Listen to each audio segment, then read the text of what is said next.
The Random Jottings of Donald J. from Nelson in Pendle. In the picturesque countryside of Noggarth, nestled between rolling hills and a meandering river, stood a modern farmhouse that held the echoes of an ancient past.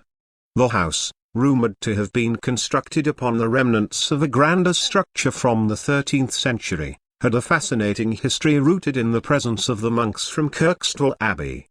Long ago, the monks of Kirkstall Abbey had claimed the farm as their own retreat, seeking solace and respite from the demands of their religious lives. These wise men of God had possessed a knack for selecting the most fertile and breathtaking locations for their abbeys, with serene valleys and abundant resources. However, in the present era of industry and progress, such choices were met with amusement and skepticism. As time moved forward, the affairs of Kirkstall Abbey faced a decline. Debt burdened the once prosperous institution, and their sources of income were depleted by exorbitant interest payments. Even their livestock had been consumed in their struggle for survival. It was during these challenging times that Abbot Hugh of Kirkstall found himself in London, endeavouring to find a solution to their financial predicament.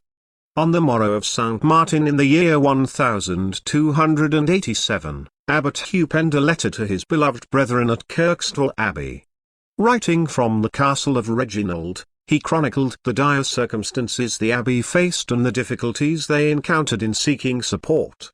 Abbot Hugh had approached their patron, the Earl of Lincoln, and beseeched him for assistance.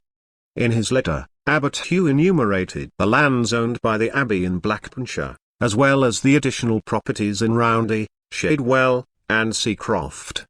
These lands, combined with the £4 they received annually from the Exchequer at Pontefract, amounted to a meagre sum of £41 9d.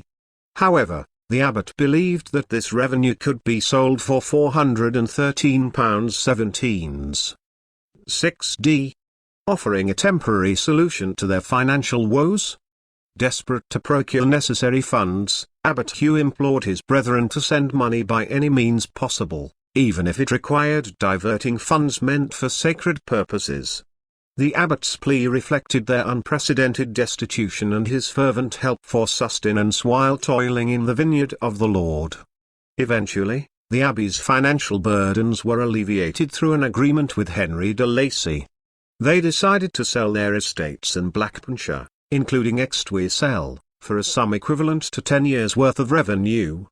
This arrangement provided some respite to Kirkstall Abbey during a time of great uncertainty. As history unfolded and the era of monasteries came to an end, the manor of Extwisell passed into the hands of John Braille. However, he soon sold the property to the Parkers, a family that would hold ownership of the estate for generations to come. Thus, the farmhouse in Noggarth, standing upon the remnants of an older structure, continued to witness the passage of time. It served as a testament to the perseverance and resourcefulness of the monks who had once sought refuge in those fertile lands. And although the world had changed, the echoes of their presence lingered, telling a story of devotion and resilience through the ages. By Donald J.